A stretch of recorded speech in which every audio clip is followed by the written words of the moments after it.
meron daw direct na utos ang kanyang kapatid sa NBI na idamay na kung sino madamay, importante daw mahulog si Bato. Gago, di ba? Napakawalang ya talaga, di ba?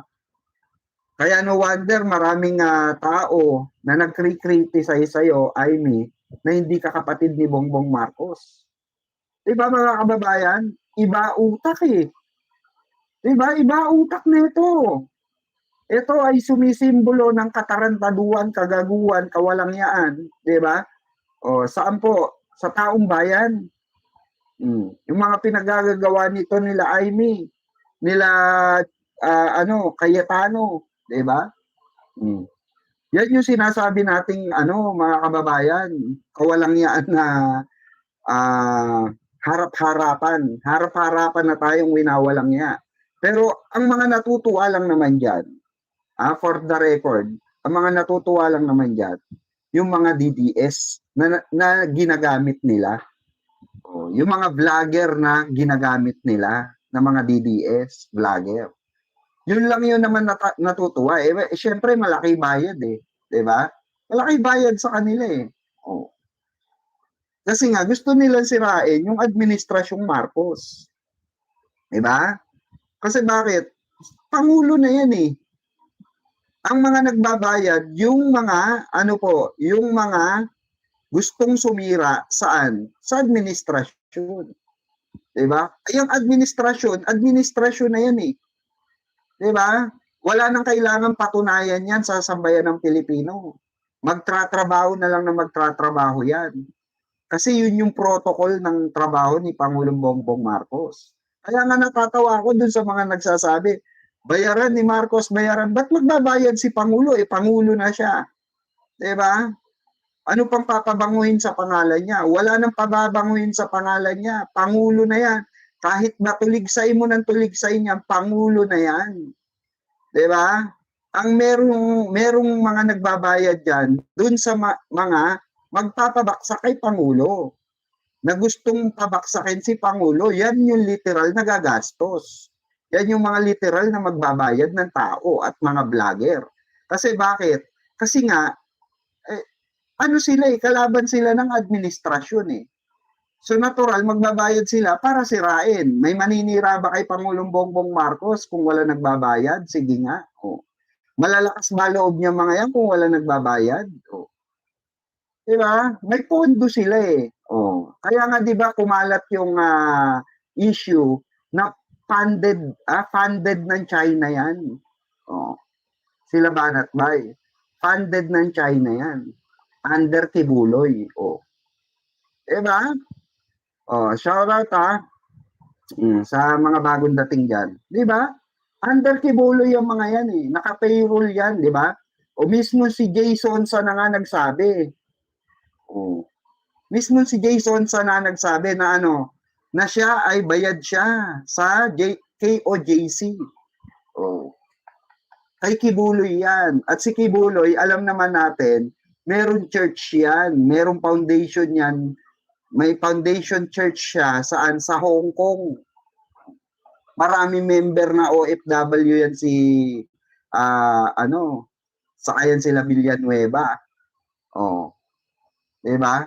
Pero ito si Pangulong Bongbong Marcos, wala nang kailangan patunayan yan. Kaya yung sinasabi ng mga DD shit na bayad kami, bayad yung mga vlogger, diba? Bakit magbabayad pa si Pangulo? Ano pang kailangang yung kay Pangulo? Pangulo na siya. Diba? Pangulo na ng bansang Pilipinas yan. Kahit pansinin nyo, kahit anong gawin paninira nila kay Pangulo, napalitan ba si Pangulo? Hindi na, Pangulo na yan eh. More or less, ipa-impeach nyo. Binigyan kayo ng pagkakataon, mga DDS. Binigyan ng pagkakataon ang kampo nila Mike Defensor na i-impeach si Pangulo. Nangyari, nakapasok yung isang yung isang impeachment nila, nakapasok. Kaso doon pa lang sa hearing, sa kamera pa lang, hiningan sila ng ebidensya ng kamera, walang ipinresenta, hindi dumating sa hearing. Kasi bakit? Paninira lang lahat eh. Chismis. Oh, saan ka nakakita na ano, yung viral video daw, oh, na sumisinghot si Pangulo, di umano ng COCA. Oh, si Pangulong Bongbong Marcos daw yun, sabi. Hiningan sila ng ebidensya na patunay na yun ay hindi AI at legit yun. Oh. Pati dun sa maleta, di umano, oh, ng 18 ex-Marines na naandoon sa ano na yon, sa kinaso nila kay Pangulong Bongbong Marcos, hinain nila sa impeachment. Wala rin silang nailabas na ebidensya. Yun na yung pagkakataon, sabi nga natin, yun na yung pagkakataon nyo para alisin sa pwesto si Pangulong Bongbong Marcos. Nangyari ba? Hindi po nangyari. Bakit po? Wala ngang ebidensya eh. Diba? Yun yung malinaw. Itong kay Sara Duterte kasi, mga kababayan, may ebidensya to. Oh, kaya nga kinonvene kinonvene na agad ng SP ng senador. Oh, nag-convene agad sila, hindi na nila hinarang. Trial agad. Oh, imagine that. Oh, kaya galit na galit yung ibang especially sa Davao City. Galit na galit yung mga literal na Duterte supporter. Oh, na na nakasuporta kay Sara Duterte. Bakit? Instead na harangin ni Alan Peter Cayetano, binigyan pa ni Alan Peter Cayetano ng 10 days para magsumite ng counter itong sinasabi ng DDS. Doon sasagutin ni BP Sara yan sa Senado. Tignan natin kung sasagutin niya. 'Di ba? Titignan natin kung sasagutin niya yung mga inilatag na ebidensya ng ng Kamara. Yung nailatag na ebidensya ni Madriaga. Statement ni Madriaga. Ano pa?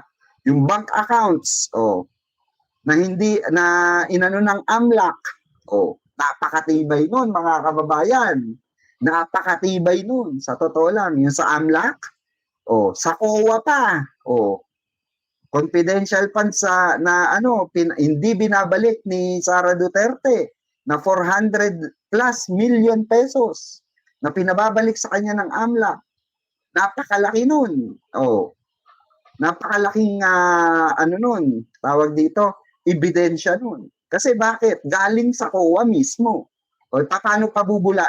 Kayo, sige nga, mga DDS na nanonood dito, kayo nga, sige nga, paano nyo yon? Paano nyo ika-counter yon sa Senate? Yung mga ebidensya na yon, paano nyo ika-counterpart ng evidence yun? Hindi nyo maika-counter yon, kahit si Sara Duterte may hirapang i-counter yon. Alam nyo kung bakit? Audit yan. Audit ng COA yan.